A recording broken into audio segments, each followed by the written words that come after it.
going to take you on a quick walkthrough of our block just so that you can see what 100 acres looks like.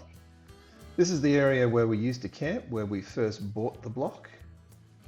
And we're coming down now to the track. This is the top of our driveway. And looking across there, we've got a little dam, about a 1/4 acre dam, but we're going to expand that out to about 1/2 acre or so.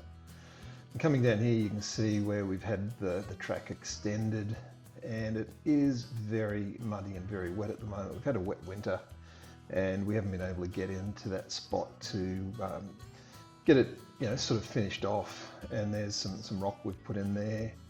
Looking across here, we're considering turning this part of the property into a hit camp just for 1 or 2 campers, and potentially putting our caravan in there once we're finished with it. These trees here are all really spindly. They're all overcrowded and really need to be thinned out. There's some really nice bindbarks in there, and we'll keep them. And we're going to plant a manuka forest. There goes Galen up the track just to show, sort of where it goes. All these trees in here, most of them, the smaller ones will get taken out, but those nicely established ones we'll keep. And just to the right here is about a 1/2 acre of land that we're going to turn into a hop farm. It's a nice climate in the New England area, so we can grow hops in here and use them for making beer, of course. Across here we've got a burn pile that we've been creating. There's some really nice potash in there that we need to spread around. And looking back down there is where we're going to put in a couple of ponds so that we can attract some bird life in. This is our house block just here. The stakes that are on the ground show where we're thinking about putting our orchard. Citrus trees, stone fruit, olives, there's quite a variety. And then moving up here towards where we'll have the house, the main house, just in here. And then a little bit of a log pile there for firewood. And just walking back through again, back onto the track that goes up here and then around to the left. I'm going to cut across the paddock here, and this part of the paddock's going to be an equestrian area. So we're going to put in an arena, just an open arena to start with, and a round yard. And we're just walking through where the barn will be now. So that gate will close onto the barn. And just having a quick look here at the fencing we've put up. It's just a 3 electric and 1 earth wire with a siding wire there. Siding wire just lets the horses know that it's electrified. They get used to it pretty quickly and pretty soon learn not to lean on the fences. Just got a little 5-bar gate there that we need to find something to do with. And just jumped in the car because the rest of the property is about 2 kilometres long. It'll be quite a long walk. We've obviously sped the film up 4 times to make this as short as possible. This is the track that we had put in. There's a few trees that had to be taken out. We've cut in a fire break as well, just to protect the property. We are in a very fire-prone area, and every little bit helps. This track down here just needs to be graded again, just to even out some of these uneven bumps. Off to the left there is the paradise paddock. That's the end of the paradise paddock. It starts back at the barn.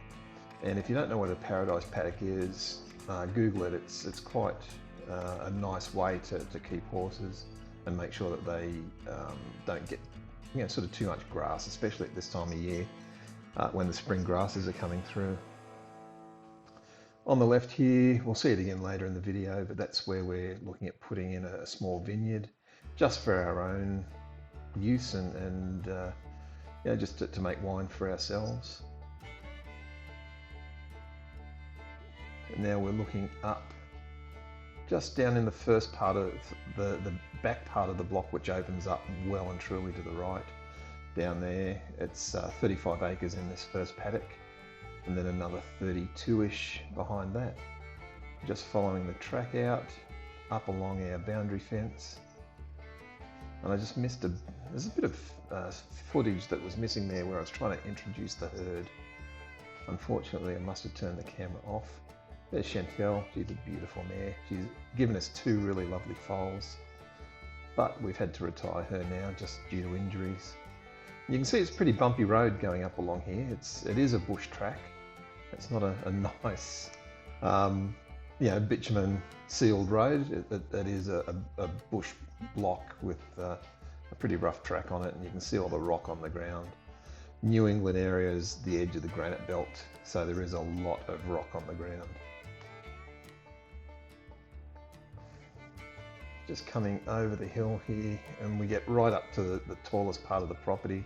We're walking out over the ridge here, and where that dead tree is that I'm walking towards, we're considering putting a cabin in there just so that we can sit up here and watch the sunsets, having a look at the grasses there. It's lovely and green for this time of year. We did get a lot of water over winter, so the grasses are doing pretty well.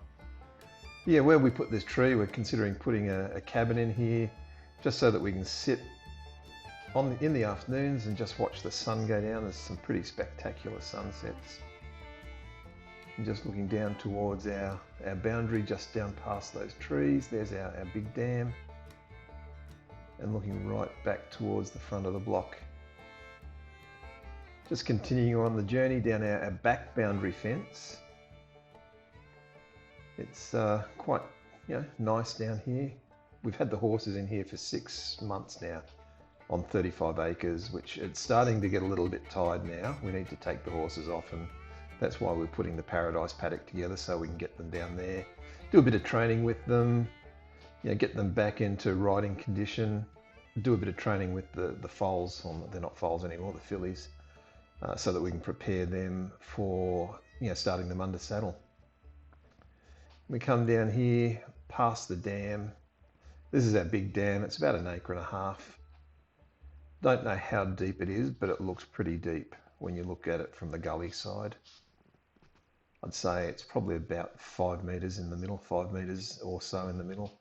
And this is the area where, just here, where we feed the horses.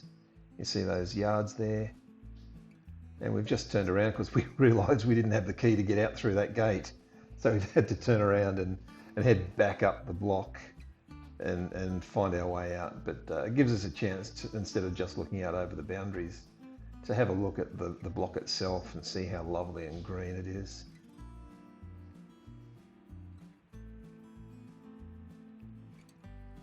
As you can see, 100 acres is quite a lot of land.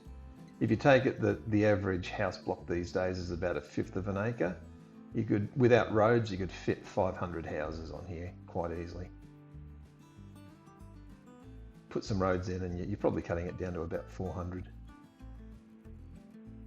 But with a bit of luck, that'll never happen. It's too pretty a part of the world to let it become too developed.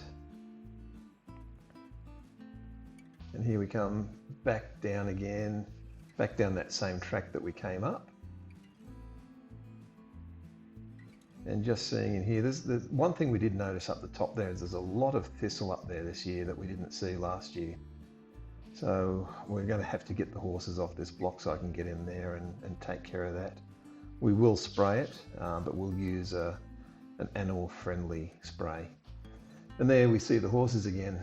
They come down to the gate when we pulled up. I think they thought they were going to get fed because they saw the car come up. The car usually means it's time for feeding, but they were just standing around there grazing. Now we're coming down. We're going to come down here. Right here is pretty slippery and still quite wet after a couple of weeks of no rain, and we're looking at putting a dam just in that spot. Just to get a bit more water onto the block and to allow the block to hydrate a bit more. We've come through the top gate. That gate's been taken off, and now this is the other side of that vineyard that I was talking about on the way up. There's a lot of trees in there, there's a lot of rock in there, so it's going to take years to prepare it and get it ready.